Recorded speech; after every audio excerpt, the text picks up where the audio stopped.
ರಾಜ್ಯದಲ್ಲಿ ಬಹಳಷ್ಟು ವಿಚಾರ ಸದ್ದು ಮಾಡ್ತಾರೆ ಸರ್. ಅದರಲ್ಲಿ ಈ ಹನಿ ಟ್ರ್ಯಾಪ್ ವಿಚಾರ ಬಹಳಷ್ಟು ಸದ್ದು ಮಾಡ್ತಾರೆ. ಹೇಳೋಷ್ಟು ಎಲ್ಲನೂ ಕೂಡ ವಿಧಾನಸಭೆನಲ್ಲೇ ಸ್ಪಷ್ಟ ಮಾಡಿದ್ದೇನೆ. ಮತ್ತೆ ಅದ ಹೊರತುಪಡಿಸಿ ಮತ್ತೇನು ಹೇಳೋಂಥದ್ದೇನಿಲ್ಲ. ಅಲ್ಲ ಸರ್, ಇದುವರೆಗೂ ಕೇಸ್ ಕೊಟ್ಟಿಲ್ಲ ಅಂತ ಜನಕ್ಕೆ ಒಳ್ಳೇದಾಗೋ ವಿಚಾರ ಏನಾರ ಇದ್ರೆ ಕೇಳ್ರಪ್ಪ, ಹೇಳೋಣ. ಗಂಭೀರವಾದ ವಿಚಾರ ಸರ್. ನೋಡಿ, ಇದು ಮೊದಲು ಅಲ್ಲ, ಕಳೆದು ಅಲ್ಲ, ಹಿಂದೆನೂ ಬಂದಿದ್ದಾವೆ, ಮುಂದೆನೂ ಬರ್ಬೋದು. ಅದರಿಂದ ಈಗ ಜನಕ್ಕೆ ಅನುಕೂಲ ಆಗುವಂತದ್ದು, ಕೋಲಾರ ಜಿಲ್ಲೆಗೆ ಅನುಕೂಲ ಆಗುವಂತದ್ದು, ರಾಜ್ಯಕ್ಕೆ ಅನುಕೂಲ ಆಗುವಂತ ಸಲಹೆಗಳು ಏನಾದ್ರು ಇದ್ರೆ ಹೇಳಿ, ಕೇಳೋಣ. ಸಿಬಿಐ ತನಿಖೆ ನಿಮ್ ಸ್ಟ್ಯಾಂಡ್ ಅಲ್ಲಿ ನೋಡಿ, ಅದು ಸರ್ಕಾರ, ಹೋಮ್ ಮಿನಿಸ್ಟರ್ ಮತ್ತೆ ಮುಖ್ಯಮಂತ್ರಿಗಳು ಯಾವ ತನಿಖೆ ಕೊಡ್ತಾರೋ ಅವ್ರು ಬಿಟ್ಟಂತ ವಿಚಾರ.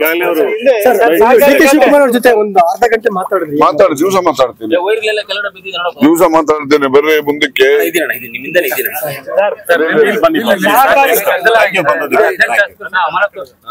ನೋಡಿ, ಈ ವಿಚಾರಕ್ಕೆ ಸಂಬಂಧಪಟ್ಟಂಗೆ ಸ್ಪಷ್ಟ ಮಾಡಬೇಕು ಅಂದ್ರೆ, ಇದು ಪ್ರಜಾಪ್ರಭುತ್ವ ವ್ಯವಸ್ಥೆನಲ್ಲಿ ಒಂದು ಕಪ್ಪು ಚುಕ್ಕೆ. ನಮ್ಮ ವಿಧಾನಸಭೆ, ವಿಧಾನ ಪರಿಷತ್ ಅಂತ ಹೇಳಿದ್ರೆ, ಈಗ ಸನ್ಮಾನ್ಯ ಸುದರ್ಶನ್ ಅವರು ಕೂಡ ವಿಧಾನ ಪರಿಷತ್ತಿನ ಅಧ್ಯಕ್ಷ ಕೆಲಸ ಮಾಡಿರೋರು. ವಿಧಾನಸಭೆಯಲ್ಲಿ ಎಂತೆಂತ ಮಹನೀಯರುಗಳು ಆ ಸ್ಥಾನದಲ್ಲಿ ಕೂತು ಈ ರಾಜ್ಯಕ್ಕೆ ಒಳಿತನ್ನ ಮಾಡೋಗಿದ್ದಾರೆ.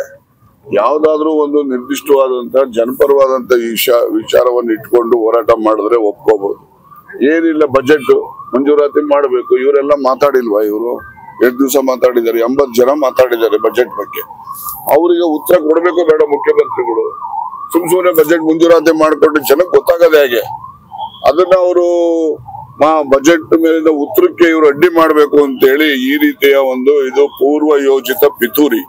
ಇದು ಪ್ರಜಾಪ್ರಭುತ್ವ ವ್ಯವಸ್ಥೆಯಲ್ಲಿ ಯಾರಿಗೂ ಭೂಷಣ ಅಲ್ಲ, ಯಾರಿಗೂ ಗೌರವ ತರುವಂತದಲ್ಲ. ಇದು ಒಂದು ಕಪ್ಪು ಚುಕ್ಕೆ. ಇದನ್ನು ನಾನು ಕೂಡ ಖಂಡಿಸ್ತೇನೆ. ಸಸ್ಪೆಂಡ್ ಮಾಡಿದ ಕ್ರಮ ಎಷ್ಟು ಸರಿ ಅಂತ ಹೇಳ್ತೀರಾ ಸರ್? ಸಸ್ಪೆಂಡ್ ನಾನೇ ಸ್ಪೀಕರ್ ಆಗಿದೆ, ಇನ್ನು ಮೊದಲೇ ಮಾಡ್ತಾ ಇದ್ದೆ, ಅವ್ರು ಲೇಟ್ ಆಗಿ ಮಾಡಿದ್ದಾರೆ.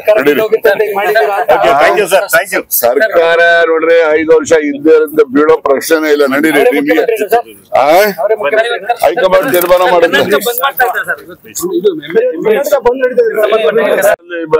ಬೆಳಗಾಂನಲ್ಲಿರೋ ಕನ್ನಡಿಗರಿಗೆ ರಕ್ಷಣೆ ಸಿಗುತ್ತೆ ಅಂದ್ರೆ, ಅದರಿಂದ ಒಂದು ಕರ್ನಾಟಕದ ಜನರ ಜೊತೆ ನನ್ನ ವಿಧಿವೆ ಅಂತಕ್ಕಂತ ಒಂದು ಮಾಹಿತಿಯನ್ನ ಹಂಚ್ಕೊಳ್ಳಿಕ್ಕೆ ಮಾಡಿದ್ರೆ ಜನರಿಗೆ ತೊಂದರೆ ಆಗದ ರೀತಿಯಲ್ಲಿ ಸಹಕಾರಿ ಇಲಾಖೆ 2 ಸಂಸ್ಥೆಗಳು ರಿವ್ಯೂ ಮಾಡಿ ಆಮೇಲೆ ರಿಯಾಕ್ಟ್ ಮಾಡಿ ಮಾತಾಡ್ತೀನಿ. ಮೊನ್ನೆ ಮಧ್ಯಾಹ್ನ ರಿವ್ಯೂ ಮಾಡ್ತೇನೆ, ರಿವ್ಯೂ ಮಾಡಿದ್ಮೇಲೆ ಮಾತಾಡ್ತೀನಿ.